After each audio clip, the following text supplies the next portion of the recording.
As gas prices rise, along with the cost of war in taxpayer dollars and in lives, President Trump is unsure what to call what's happening in Iran.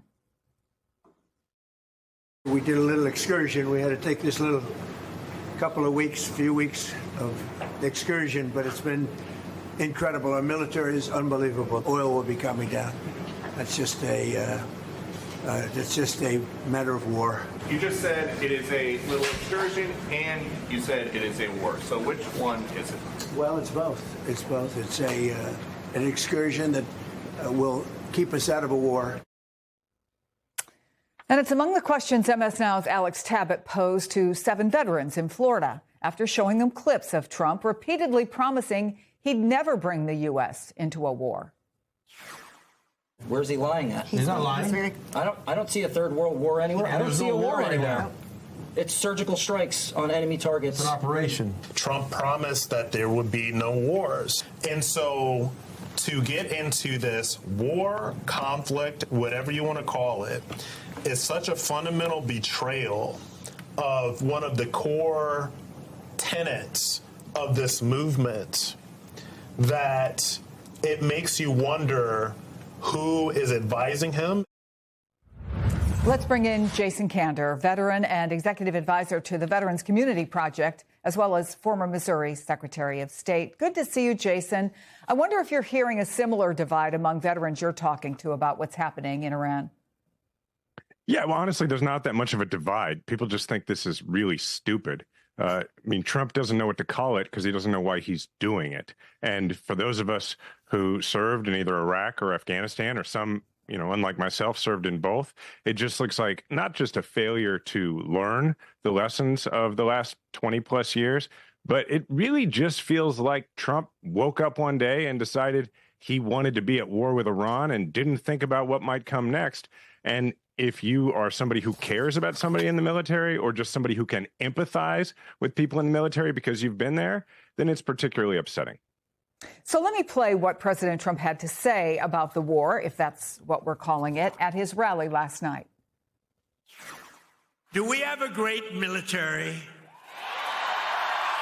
In my first term, we built this military, and I didn't know that we'd have to use it quite as much as we're using it. We're not leaving until that job is finished, and it's going to be very fast. It's going to be very fast. But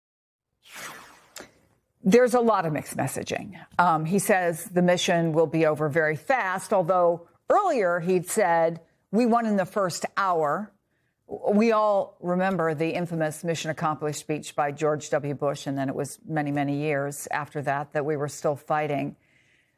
What's missing in the messaging going forward? And is there anyone in the administration who can articulate it?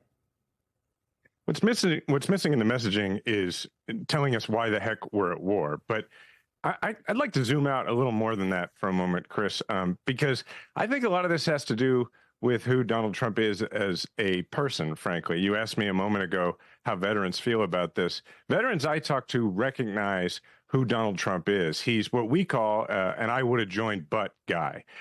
The way he talks about, I built this, he didn't build this military.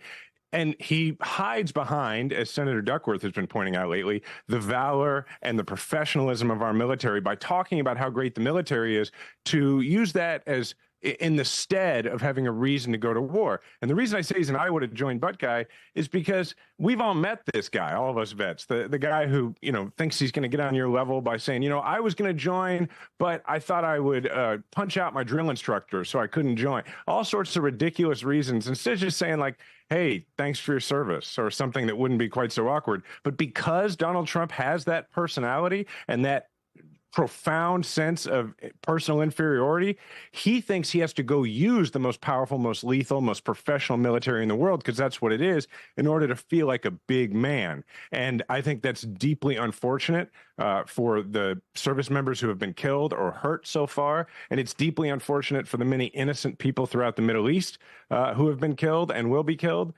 And it's quite a mess that he's gotten all of us in simply because he wanted to feel like a big man. That's how the veterans I feel about this. And I think there's that question very much looking forward, Jason, and Alex Tabbitt asked it of those veterans. whether their opinion of the war would change if there are boots on the ground. And listen to their answers. That's a tough question, because I was the boots on the ground for, let's be honest, a war we were misled into. Same here. And an entire generation of my class in Albios, watched our friends die. If he determines that boots need to go on the ground there to finish this thing off, well then, who am I to tell him, no, boots don't need to go on the ground? I'm not privy to any of the intelligence briefings they Let's go back to your have. answer. You're not really for it. How do we end this war without boots on the ground? It's the exact way we're doing it now. I mean, that disconnect is really the problem, right? President Trump says he wants, first of all, to approve who leads Iran. He wants to make sure that they can never make nuclear weapons, both of which raise the question of whether they can be done without troops on the ground. And then just, I don't know if you heard earlier in the show, we were talking about the proliferation of drones in warfare.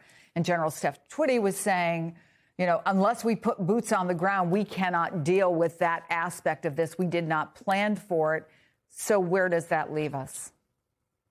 Well, first of all, it's absolute malpractice that they didn't plan for the drones. Warfare has been developing and evolving in this direction for 3 years. We've watched it in Ukraine. Ukraine offered us help in August, but the egos in charge of this country were too big to accept it, and people have died as a result. As far as boots on the ground, they'd like to talk about changing the leadership in Iran. And they like to brag, rightfully, about the skills of our Air Force and our Navy, that they have, other than the Strait, control of the seas, that they have control of the air. Yes, that's true. That's not going to get you regime change if that's what you want. Now, regime change is not going to happen here, but if you're even going to keep alluding to it, you can't get, like, if you're Trump, you can't get around the fact that what you're really talking about is boots on the ground. You cannot change a regime in Iran without holding the ground.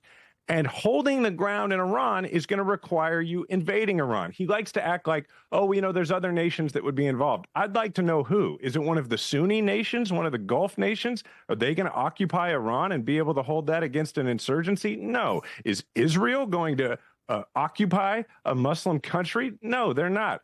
Europe's not interested in it. If there's going to be regime change in Iran, which is not something we should go after right now because it will be a wholly Iraq and Afghanistan-sized mess, then it's going to happen with boots on the ground. And that would take what is currently the most unpopular war in decades in American history and make it just exponentially more unpopular and even more stupid. Jason Kander, thank you for your service. Thank you for the service you provide to the veterans community. And thanks for coming on the show. We appreciate it. Thank you for having me.